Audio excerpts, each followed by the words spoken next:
This is the coming to the end of our first day on retreat per se, and every retreat replicates all other retreats. Every retreat is alike in its trajectory. They say it's like a rice grain. It starts out slow and then it gets more intense and then it goes out slow, like that, right? So we're in the part of the retreat where your head's still back in the world. You haven't really gone into retreat. You're still thinking about what you left. And then by tomorrow or by the next day for sure, you'll be in the middle of the retreat, the most intense part. And then by Saturday, you'll start thinking about going home. And it's always like that, no matter if it's 6 days or if it's 3 weeks or 3 years. It's always has the same trajectory. And it's important to kind of know where you are in that trajectory. So, to not get too intense too quickly. I really screwed up a retreat like that once, where when I first heard about the whole concept of retreat, I was just really down with it. I have spent my whole life, I started getting married when I was 18 years old. And I had children by the time I was 20, 21. Living in families, living with other people my whole life. And I thought, when I heard you could actually go on retreat and be alone and quiet, I thought, awesome. I'm there. I'm done with that. And so my first retreat, I planned a 10-day retreat. And I went in way too fast. I went in, my teacher had given a lot of instruction about how to do a very intense retreat where you close off all the windows. You're sitting in a little retreat cabin, you close the windows off, you don't go outside, you do 4 sessions a day, 2-hour, 3-hour sessions per day. You get up before sunrise, you go to bed, before midnight, you're getting like 4 hours of sleep at night.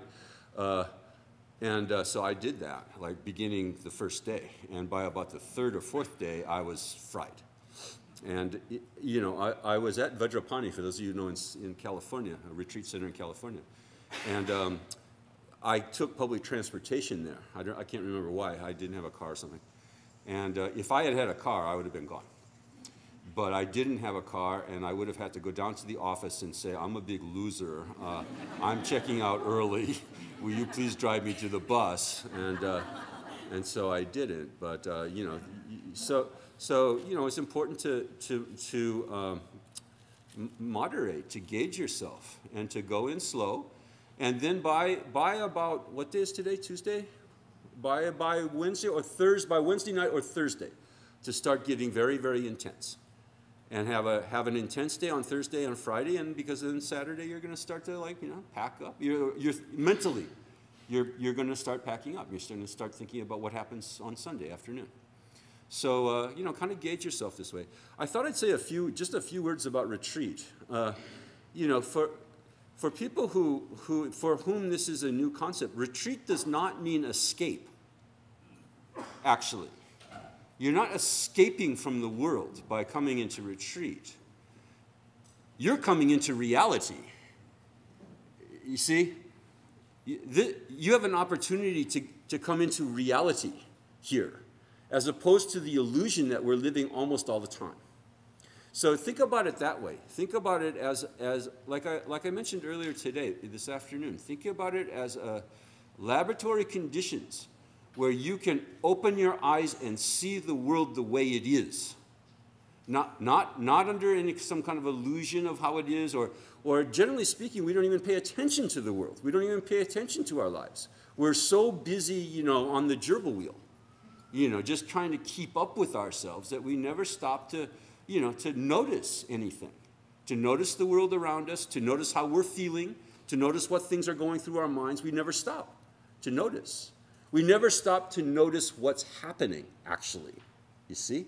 That's what they say. That's Maya. They say the world is Maya, illusion. It's not that the world out there is illusory. It's that we are perceiving it in an illusory fashion.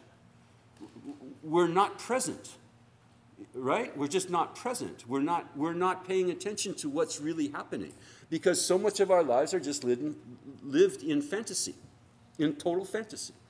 in thinking about what's going to happen later, or thinking about what's already happened, or keeping ourselves, so busy and so consumed that we're not thinking at all. See? So this is an opportunity to stop. Stop the madness. Stop the illusion. Stop the maya, and pay attention. Pay attention to what's going on. And if you start paying attention, actually what's going on is pretty cool. You're in a pretty nice place here. Did you pay attention to that yet? Have you paid attention to the fact that the people around you are pretty awesome? This is a select group. People come from all over the country. It's a self-selected group of awesome people. You shouldn't have a whole lot of trouble with each other.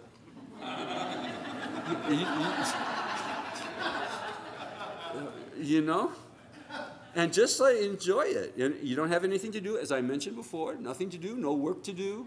No deadlines to meet, no food to even cook. You just eat. You just relax. So it shouldn't be that challenging to actually awaken and live in the moment, live in the present, pay attention. So right now you're still probably a little bit daydreaming about where you've come from. But by tomorrow, and especially by tomorrow night, Thursday, Start really cracking down. Use this time profitably. Use this time to enter into reality. You're going to go back to illusion quick enough. Okay? And you use the time to practice being in reality, here and now, in the present moment, with yourself, in the present moment. And pay attention. Okay? It's a kind of an opportunity. So that's what retreat is. We've been doing this for 7 years. The first year was treat, and then we did retreat, and now I worked on that joke all afternoon.